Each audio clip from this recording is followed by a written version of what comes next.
नमस्कार। राजस्थान की तमाम फटाफट खबरों में आपका स्वागत है। राजस्थान की खबरों के लिए आपसे निवेदन कि यदि आपने हमारे चैनल को सब्सक्राइब नहीं किया तो कृपया करके राजस्थान की खबरों के लिए आपके अपने चैनल को सब्सक्राइब कर लें। तो बढ़ते हैं आज की बड़ी खबर की ओर, जो लोकसभा चुनाव से है। जी हाँ, कांग्रेस ने दौसा से मुरारी लाल मीणा को तो भाजपा ने कन्हैया लाल मीणा को उतारा है। अब देखना यह है कि मुरारी लाल मीणा जीतते हैं या कन्हैया लाल मीणा जीतते हैं, क्योंकि दौसा से मुरारी लाल मीणा का अच्छा दबदबा है और लोगों की राय है कि मुरारी लाल मीणा जीत सकते हैं ये चुनाव।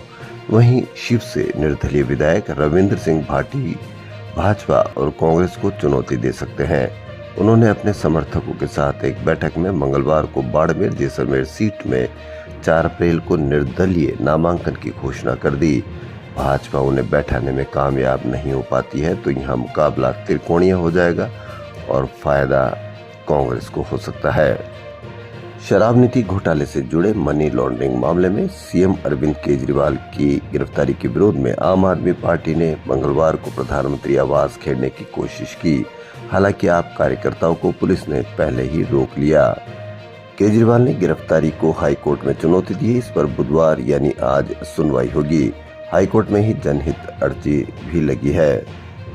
वहीं जयपुर शहर लोकसभा सीट पर पूर्व छात्र संघ अध्यक्ष पूजा कपिल का नाम फाइनल माना जा रहा था, लेकिन ऐन वक्त पर भाजपा नेता ओम माथुर ने आपत्ति जताई और कहा गया कि पहले उनका बैकग्राउंड जांच लिया जाए और फिर मंजू शर्मा को प्रत्याशी बनाया गया है।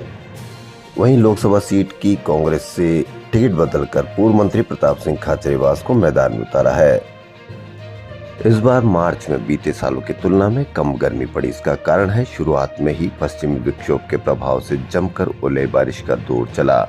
राजधानी जयपुर में भी लगातार 2 दिन अच्छी बारिश होने से 2 हफ्ते तक दिन रात का तापमान सामान्य से ऊपर ही नहीं गया।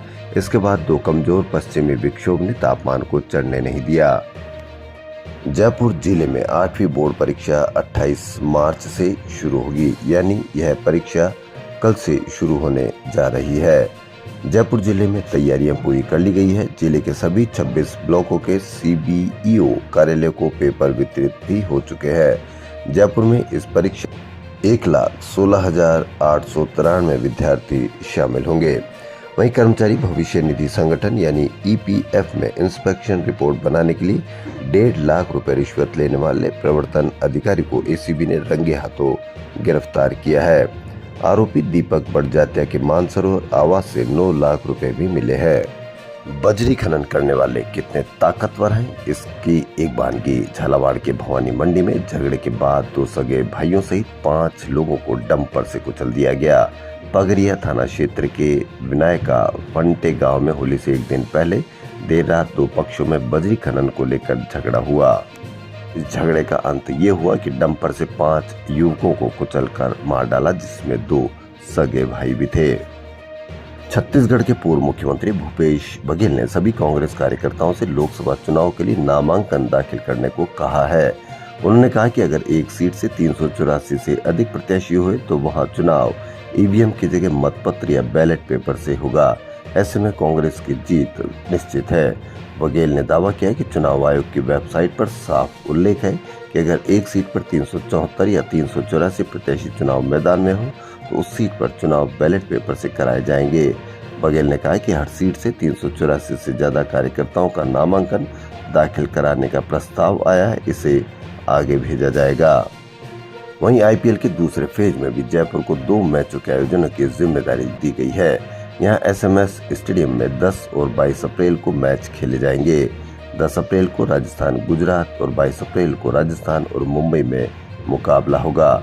इस तरह से अब जयपुर में 5 मैच होंगे। नेशनल एजुकेशन पॉलिसी 2020 के तहत बच्चों को मल्टीपल स्किल सिखाने पर जोर दिया गया है।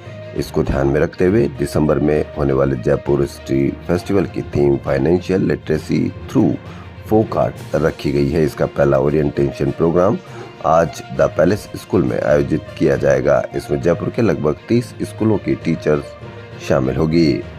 विद्यार्थी और युवा पीढ़ी को रिसर्च और इनोवेटिव आइडियाज के लिए बेहतर प्लेटफॉर्म देने के उद्देश्य से शास्त्री नगर स्थित साइंस पार्क में इनोवेशन हब बनाया गया है। करीब 1 करोड़ रुपए की लागत से तैयार यह हब लेटेस्ट टेक्नोलॉजी पर आधारित है।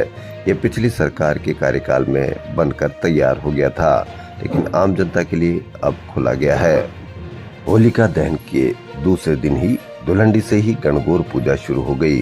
कन्या श्रेष्ठ वर के लिए और सुहागन महिलाएं पति की लंबी उम्र की कामना के साथ 18 दिन तक गणगौर की पूजा करेगी। 10 अप्रैल को सिंजारा पर्व मनाया जाएगा, 11 अप्रैल को गणगौर पर्व मनाया जाएगा। वहीं हर साल भरे जाने वाले श्री लक्ष्मी जगदीश महाराज गोनेर मेले का आयोजन मंगलवार चैत्र कृष्ण प्रतिपदा से भरा गया। मंदिर महंत हनुमान दास ने बताया कि इस वार्षिक मेले में होली के दिन से ही श्रद्धालुओं का आना शुरू हो गया है, जिसमें दर्शनार्थियों ने जय कन्हैयालाल के जयकारे लगाते हुए अबीर गुलाल और रंग बिरंगे फूलों से होली खेलते हुए भजन कीर्तन किए। ट्रांस वुमेन रोजी बारोलिया राजस्थान की पहली पासपोर्ट बनवाने वाली ट्रांसजेंडर बन गई है। प्रदेश में LGBT समुदाय के लिए ये न सिर्फ एक खुशी की बात है, बल्कि अन्य ट्रांसजेंडर्स के लिए भी उत्साह और प्रेरणा भी है। जयपुर निवासी रोजी पेशे से एक मेकअप आर्टिस्ट है। इसके अलावा वो ट्रांसजेंडर समुदाय के अधिकारों के लिए उनकी आवाज बनकर बतौर एक्टिविस्ट भी काम करती है। रोजी का कहना है कि ट्रांसजेंडर समुदाय की सबसे बड़ी परेशानी ये है कि उनके अधिकतर दस्तावेज थर्ड जेंडर में बने होने की बजाय महिला या पुरुष श्रेणी में बने होते हैं। विधानसभा चुनाव के बाद अब लोकसभा चुनाव में भी राजस्थान विश्वविद्यालय की छात्र राजनीति से निकले नेताओं ने ताल ठोक दी है। इस बार लोकसभा चुनाव में 3 पूर्व अध्यक्ष चुनाव मैदान में। यह भी संयोग है कि जयपुर जिले की दोनों सीट जयपुर और जयपुर ग्रामीण से इस बार कांग्रेस ने आरयू के 2 पूर्व छात्र संघ अध्यक्षों को मैदान में उतारा है। जयपुर से प्रताप सिंह खाचरियावास और जयपुर ग्रामीण से अनिल चोपड़ा है। चांदपोल स्थित पुलिस लाइन में मंगलवार को पुलिस कर्मियों ने जमकर होली मनाई। डीजीपी यूआर साहू सहित पुलिस मुख्यालय और कमिश्नरेट के अधिकारी पहुंचे। कमिश्नर ने डांस शुरू किया तो जवानों ने उन्हें कंधों पर उठा लिया। लोकसभा चुनाव 2024 में बुधवार को नामांकन का अंतिम दिन है। जयपुर शहर और ग्रामीण के लिए भाजपा और कांग्रेस के प्रत्याशियों के साथ अन्य पार्टियों के प्रत्याशी नामांकन भरेंगे।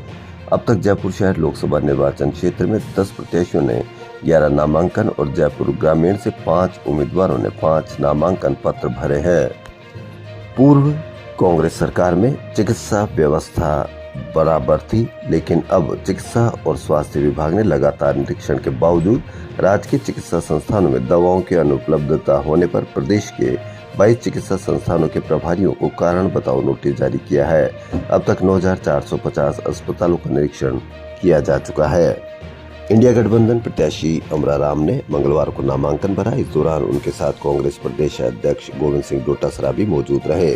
कृषि उपज में नामांकन सभा हुई। सभा को पूर्व मुख्यमंत्री अशोक गहलोत, माकपा की पोलित ब्यूरो सदस्य वृंदा कारत ने संबोधित किया।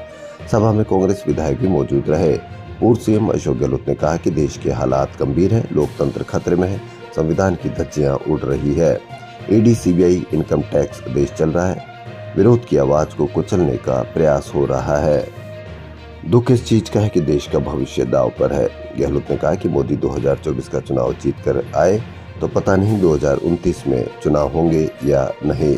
देश नाजुक मोड़ पर है। न रोजगार की बात की जा रही है, न देश में इंफ्रास्ट्रक्चर बढ़ाने पर चर्चा है। गरीबों को क्या देना चाहते हो, युवाओं, महिलाओं और दलितों के क्या प्रोग्राम शुरू करने जा रही है, बीजेपी इसकी जानकारी नहीं देती है। नामांकन सभा में कांग्रेस प्रदेश अध्यक्ष गोविंद सिंह डोटासरा ने भाजपा पर तंज कसे। उन्होंने कहा कि आजादी की लड़ाई के दौरान कांग्रेस के लोग भारत माता की जय बोलते थे, तब वे मुखबिरी करते थे। भाजपा का राष्ट्रवाद छद्म राष्ट्रवाद है। डोटासरा ने कहा कि राजेंद्र राठौड़ पर भी तंज कसा। वे सोच रहे थे कि लिस्ट में नाम आएगा, लेकिन चुनाव से पहले ही मौर्या बोल गया। भाजपा ने राजस्थान के लिए 40 स्टार प्रचारकों की सूची तैयार कर ली है। प्रदेश के सीएम भजनलाल शर्मा राजस्थान में स्टार प्रचारक रहेंगे, साथ ही एमपी सहित अन्य जगहों के स्टार प्रचारकों में शामिल होंगे। राजस्थान की खबरों फिलहाल इतना ही। यदि आपको राजस्थान की खबरें पसंद आ रही है तो लाइक, सब्सक्राइब और शेयर अवश्य करें। धन्यवाद।